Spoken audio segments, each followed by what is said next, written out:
श्री महाभारत श्लोक संख्या 60 से 70। अनुज्ञातो कृष्णास्तु ब्रह्मणा परमेष्ठिना निशसादासवनाभ्यासे प्रियमाण शुचे स्मृतः। परमेष्ठी ब्रह्मा जी की आज्ञा से वे उनके आसन के पास ही बैठ गए। उस समय व्यास जी के हृदय में आनंद का समुद्र उमड़ रहा था। बुद्ध मुस्कान लहरा रही थी।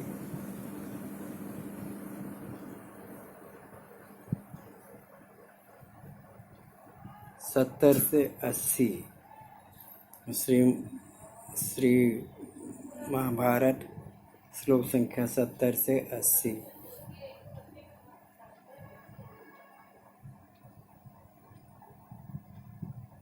यच्चापि सर्वगः वस्तु तच्चैव प्रतियादितं परं न लेखकः कश्चित् देतस्य भुवि विद्यते। दिव्य नगर एवं दुर्गों के निर्माण का कौशल तथा युद्ध की निपुणता का भी वर्णन है। इसमें भिन्न भिन्न भाषाओं और जातियों की भी विशेषता है। लोक व्यवहार में सिद्धि के लिए जो कुछ आवश्यक है तथा और वे जितने लोकोपयोगी पदार्थ हो सकते हैं उन सब का इसमें प्रतिपादन किया गया है। परंतु मुझे इस बात की चिंता कि पृथ्वी में इस ग्रंथ को लिख सके ऐसा कोई नहीं। ब्रह्मोवाच तपो विशिष्टादपि वै विशिष्टान् मुनि संचयात् मन्ये श्रेष्ठतरं त्वां वै रहस्य ज्ञान वेदनात्। ब्रह्मा जी ने कहा, व्यास जी, संसार में विशिष्ट तपस्या और विशिष्ट कुल के कारण जितने विशिष्ट ऋषि मुनि हैं उनमें मैं तुम्हें सर्वश्रेष्ठ समझता हूँ, क्योंकि तुम जगत, जीव और ईश्वर तत्व जो भी ज्ञात है उसके ज्ञाता हो। जन्म प्रभृति सत्यांग ते वेद्विगांग ब्रह्मवादिनीं त्वया च काव्यमृत्युक्तं तस्मात् काव्यं भविष्यति। मैं जानता हूँ कि आजीवन तुम्हारी ब्रह्मवादिनी वाणी सत्य भाषण ही करती रही है और तुमने अपनी रचना को काव्य कहा है, इसलिए अब वह काव्य के रूप से ही प्रसिद्ध होगी। अस्य काव्यस्य कवयो न समर्था विशेषणे गृहस्थस्य शेषास्त्रय इव क्षमा। काव्यस्य लेखनार्थाय गणेश स्मर्यतां मुने। संसार के बड़े से बड़े कवि भी इस काव्य की से बढ़कर कोई रचना नहीं कर सकेंगे। ठीक वैसे ही जैसे ब्रह्मचर्य, वानप्रस्थ और संन्यास तीनों आश्रम अपनी विशेषताओं के से गृहस्थ आश्रम से आगे नहीं बढ़ सकते। मुनिवर, अपने काव्य को लिखवाने के लिए तुम गणेश जी का स्मरण करो। सौतिर्वाच एवं भाष्यतं ब्रह्मा जगाम स्वं निवेशनम। उग्रश्रवा जी कहते हैं कि महात्माओं, ब्रह्मा जी व्यास जी इस प्रकार संभाषण करके अपने धाम ब्रह्मलोक में चले गए। तस्मादेरबं व्यास सत्यवती सुतः स्मृतमात्रो गणेशानो भक्तचिंतितपूरकः तत्रा जगाम विघ्नेशो वेदव्यासो यतस्थितः पूजितस्योपविष्टस्य व्यासे नोक्तस्तदा नघ। निष्पाप शौनक जी, तदंतर सत्यवती नंदन व्यास जी ने भगवान गणेश का स्मरण किया और स्मरण करते ही वक्त वांछात कल्पतरु विघ्नेश्वर ये गणेश जी महाराज वहाँ आए जहाँ व्यास जी विराजमान थे। व्यास जी ने गणेश जी का बड़े आदर और प्रेम से स्वागत सत्कार किया। वे जब बैठ के तो उनसे कहा, लेखको भारतस्यास्य भवत्वं गणनायक मय्येव प्रोच्यमानस्य मनसा कल्पितस्य च।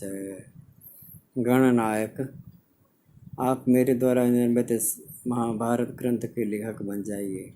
मैं बोलकर लिखाता जाऊंगा। मैंने मन ही मन इसकी रचना कर ली है। श्रुत्वैतत् प्राह विघ्नेशो यदि मे लेखनिक्षणम् लिखितो नावतिष्ठेन तदास्यां लेखकोऽहम्।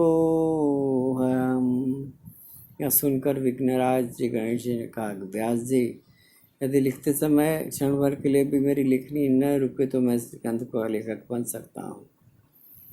व्यासोऽप्युवाच तं देव बुद्ध्वा लिख क्वचित् ओमि त्युक्ता गणेशोऽपि बभूव किल लेखक।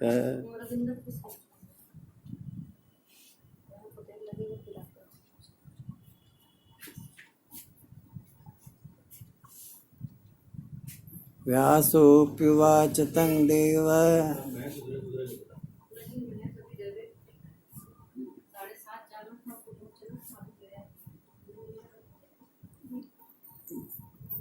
श्रुत्वैतत् प्राह विघ्नेशो यदि मे।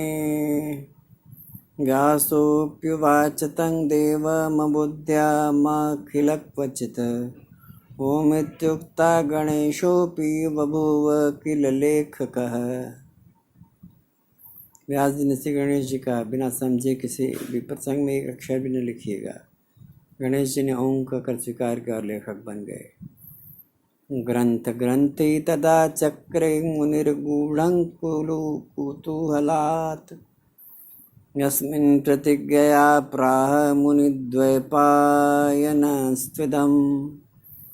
तब व्यास जी भी कौतूहलवश ग्रंथ में गांठ लगाने लगे। वे ऐसे ऐसे श्लोक बोल देते जिसका अर्थ बाहर से दूसरा मालूम पड़ता और भीतर कुछ और होता। इसके संबंध में प्रतिज्ञापूर्वक श्री कृष्ण द्वैपायन मुनि ने यह बात कही। अभी आप श्री महाभारत से पाठ सुन रहे थे और साथ में उसका अर्थ भी प्रस्तुत हो रहा था आपके सामने। महाभारत अद्भुत ग्रंथ है। इसमें भगवान के विभिन्न पक्षों का वर्णन है, भगवान के गुणों का वर्णन है, इतिहास का वर्णन, समस्त चीज़ों का वर्णन है, समस्त वस्तुओं का वर्णन है। यह एक तौर पर समस्त ज्ञान अपने में बटोरे हुआ है। तो आप इसे नियमित रूप से सुनते रहिए। आप मेरा चैनल यानी कविंद्र मिश्र का चैनल नियमित रूप से सुनते रहिए। चूँकि मेरे इस चैनल में आप श्रीमद् भागवत महापुराण, श्री महाभारत और भगवद गीता श्रीमद् भगवद गीता सुन सकते हैं। नियमित रूप से सुनते रहिए। यदि आपने मेरा चैनल कविंद्र मिश्र का चैनल सब्सक्राइब नहीं किया है तो कृपा करके इसे सब्सक्राइब कर दीजिए। यदि आपने मेरा यानी कविंद्र मिश्र का चैनल लाइक और शेयर भी नहीं किया है इसे लाइक और शेयर भी कर दीजिए। और यदि आपने मेरा यानी कविंद्र मिश्र का चैनल